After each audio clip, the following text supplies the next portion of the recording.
Salut à tous et bienvenue sur la chaîne Éducation Thérapeutique, votre pharmacien plus près de vous. Je suis le docteur Eyetemo Miguel et dans cette vidéo, nous allons parler de la vitamine C. Cette vidéo est la quatrième de ma série sur les vitamines. Alors si vous n'avez pas encore regardé les précédentes vidéos, je vous invite à le faire avant de poursuivre avec la présente vidéo. Dans cette vidéo, nous allons parler de la vitamine C. Je vais présenter les sources alimentaires de vitamine C, dans quels aliments on peut retrouver davantage de vitamine C, quels sont les rôles biologiques, quels sont les bienfaits de la vitamine C pour notre organisme. Puis nous allons parler des apports recommandés dans l'alimentation. Ensuite, nous verrons la carence en vitamine C, qu'est-ce que cela entraîne et comment est-ce que ça se manifeste. Nous continuerons avec le surdosage en vitamine C, comment est-ce qu'il se caractérise. Puis nous verrons les usages thérapeutiques de la vitamine C, dans quelles indications est administrée ou est consommée la vitamine C.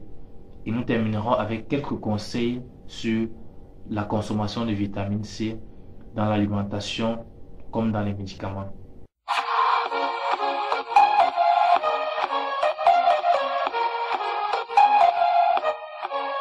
La vitamine C est encore appelée acide ascorbique. C'est une vitamine hydrosoluble. Comme je l'ai dit dans la vidéo introductive, dans la vidéo numéro 1 de ma série sur les vitamines se regroupent en deux grands groupes.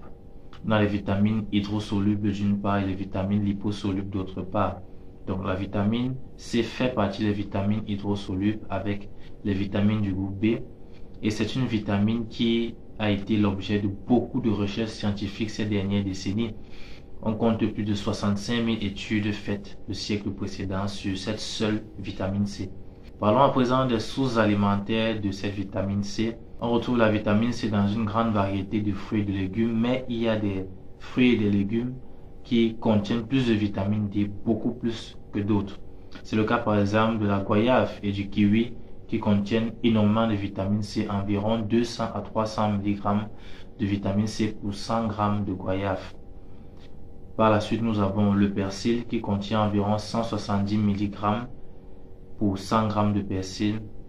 Nous avons ensuite le poivron qui contient environ 120 mg de vitamine C pour 100 g de poivron. Puis nous avons les choux. Alors les choux et les brocolis qui contiennent environ 100 mg de vitamine C pour 100 g de ces produits. Nous avons aussi les agrumes tels que les citrons, les oranges, avec les fraises, les papayes et les mangues qui contiennent environ 50 mg de vitamine C. Nous avons ensuite les ananas et les avocats qui contiennent environ 20 mg de vitamine C. Nous avons ensuite les bananes, les pommes, les carottes et les oignons qui contiennent entre 5 et 10 mg de vitamine C. Et nous avons les autres fruits et les autres légumes qui contiennent de très faibles quantités de vitamine C. Donc, si vous voulez des aliments qui sont très riches en vitamine C, vous pouvez opter pour davantage de goyave ou de kiwi, davantage d'agrumes, citron, orange, pamplemousse, davantage de persil. Cela va davantage vous apporter de la vitamine C à votre organisme. Parlons à présent des rôles biologiques ou des bienfaits de la vitamine C pour votre organisme. Le premier rôle biologique est le rôle d'antioxydant. La vitamine C protège les cellules contre les radicaux libres. En effet, la vitamine C, par son action antioxydante, s'attaque aux radicaux libres, ces derniers pouvant être la cause de nombreux dommages de nos cellules. Par cette action antioxydante, elle renforce les défenses naturelles de notre organisme et booste le système immunitaire. La vitamine C pourrait donc avoir des effets bénéfiques dans le cas des maladies chroniques, telles que les maladies auto-immunes, les maladies dégénératives du cerveau telles que l'Alzheimer, le Parkinson, le cancer. Notons que le cancer est l'une des causes majeures de mortalité dans le monde entier. On a enregistré notamment en 2020 plus de 10 millions de cas de décès suite à des cancers dans le monde. La vitamine C aide aussi à lutter contre le vieillissement puisque ces radicaux libres qui causent le stress oxydatif sont à l'origine aussi du vieillissement des cellules. Et elle pourrait être aussi bénéfique dans les cas de cataracte. Certaines études ont démontré que le fait de consommer plus de vitamine C augmente le taux sanguin d'antioxydants de 30%. Plus vous consommez de la vitamine C, plus le taux d'antioxydants dans votre sang augmente et plus donc les radicaux libres vont diminuer dans votre organisme. ce qui va diminuer aussi le stress oxydatif et toutes les conséquences néfastes dont on vient de parler. La vitamine C s'avère aussi avoir des propriétés d'antihypertenseur. Rappelons que les maladies cardiovasculaires demeurent la première cause de mortalité dans le monde. Donc, des études ont montré chez les rats que la vitamine C contribue à la réduction de la pression artérielle en agissant par relaxation des vaisseaux sanguins. Certaines études ont démontré que la vitamine C, prise en moyenne à 500 mg par jour pendant 8 semaines, contribue à la réduction de la pression artérielle systolique et diastolique chez des sujets qui ont une tension artérielle normale, donc chez des sujets sains, de l'ordre de 3,8 mm de mercure pour la pression systolique et de 1,5 mm de mercure pour la pression diastolique. Et chez les sujets hypertendus, cette diminution était de 4,9 mm de mercure et de 1,7 mm de mercure pour la pression systolique et diastolique respectivement. Toutefois, des études à long terme sont nécessaires pour valider les propriétés antihypertensives de la vitamine C au long cours. Donc, si vous êtes hypertendu, connu, ne vous limitez pas seulement à la vitamine C, vous pouvez en prendre parce qu'elle aura des effets bénéfiques pour votre tension artérielle. Demandez toujours conseil à votre médecin ou à votre pharmacien. La vitamine C est aussi impliquée dans la prévention de la goutte.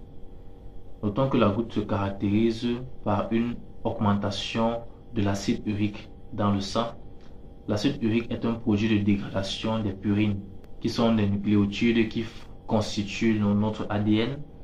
Et donc, lorsque ces nucléotides sont dégradés, lorsque notre ADN est dégradé, il produit donc de l'acide urique.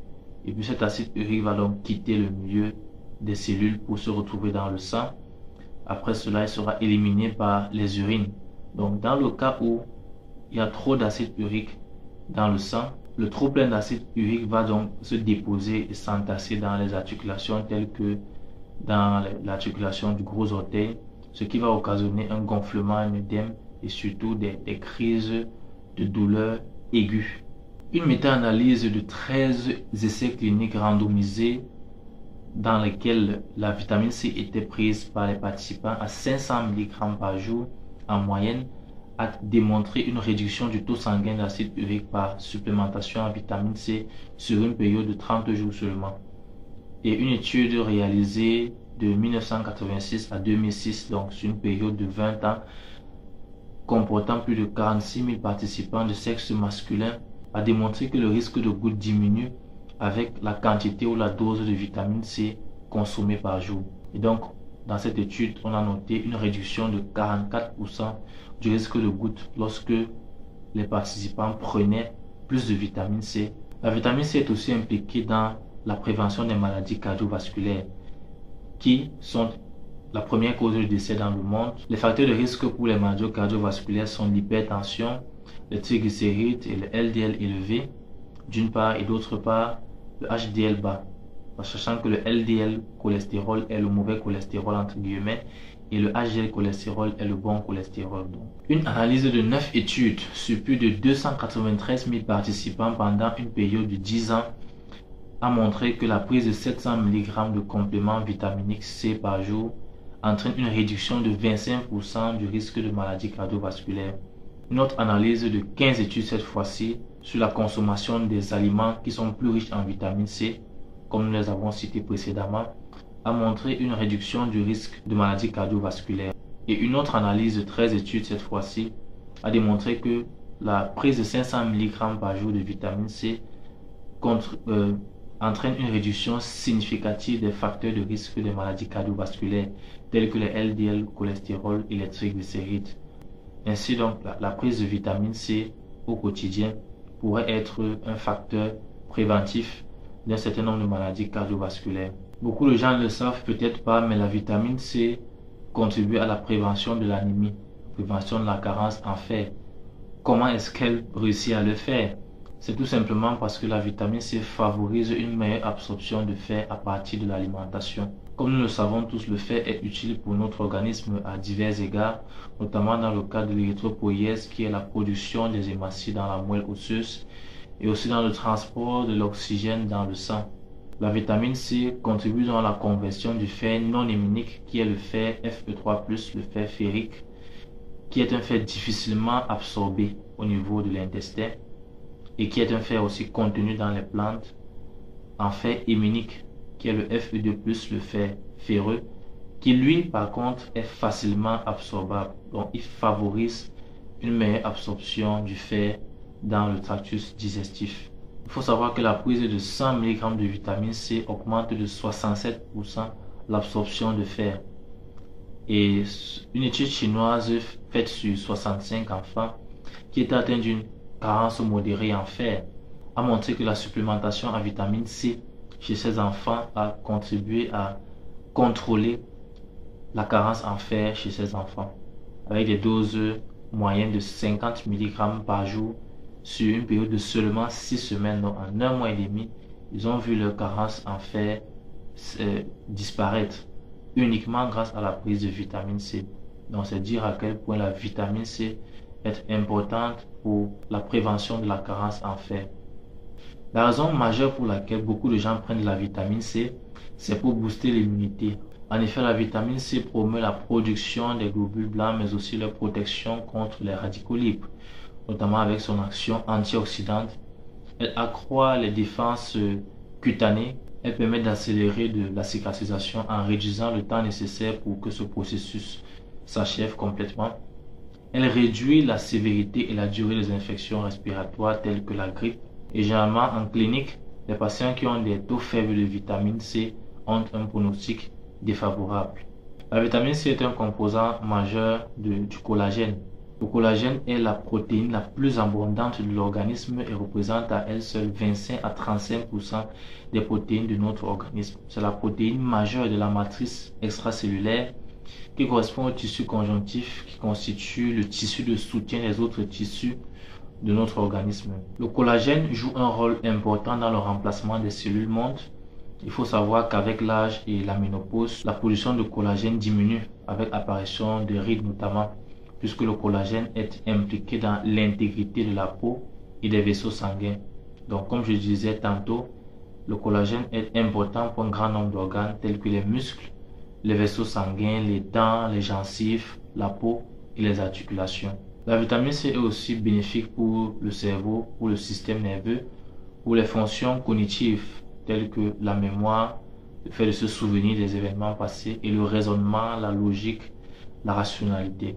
La démence est un syndrome qui touche plus de 35 millions de personnes de par le monde et elle affecte les fonctions cognitives telles que la mémoire, le raisonnement, la logique, le langage et le comportement. C'est un syndrome qui peut avoir plusieurs causes telles que l'Alzheimer ou le Parkinson et elle peut être causée par le stress oxydatif ou alors une inflammation prolongée du système nerveux. Il faut savoir que des taux faibles de vitamine C dans le sang ont été liés dans certaines études à une diminution de la mémoire et du raisonnement.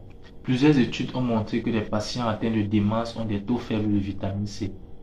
Une consommation adéquate de vitamine C, que ce soit en supplémentation ou dans l'alimentation, serait donc bénéfique et aurait une action protectrice contre la perte des fonctions cognitives avec l'âge. Passons maintenant aux apports recommandés de vitamine C qui sont de 35 à 40 mg chez le nourrisson, donc les bébés de 2 ans et demi et moins. Chez l'enfant, à partir de 2 ans et demi, les besoins sont de 40 à 60 mg par jour. Chez l'adulte, à partir de 15 ans, les apports recommandés s'estiment à 60 à 100 mg par jour et en cas de grossesse, c'est pratiquement similaire. La carence en vitamine C entraîne le scorbut. Le scorbut peut être causé par un régime alimentaire déséquilibré pauvre en produits frais, par le tabagisme ou encore par la pollution atmosphérique. Les symptômes comprennent de l'anémie, la gingivite, qui est l'inflammation des gencives, les douleurs osseuses, les douleurs musculaires, la fatigue, les hémorragies gingivales, les hémorragies cutanées, ainsi que les œdèmes douloureux des membres inférieurs.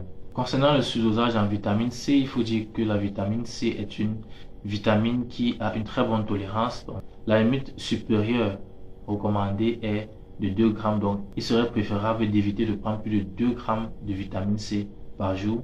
Mais même au-delà de cette dose, la vitamine C présente une bonne tolérance. Et quelques troubles qui pourraient être causés par un surdosage en vitamine C comprennent des troubles digestifs tels que diarrhée, nausées, vomissements, des troubles cutanés tels que des éruptions cutanées, des troubles du sommeil avec parfois des insomnies, des maux de tête, des brûlures d'estomac ou encore une acidification de l'urine qui pourrait d'ailleurs être à l'origine des calculs rénaux. Parlons maintenant des usages thérapeutiques de la vitamine C.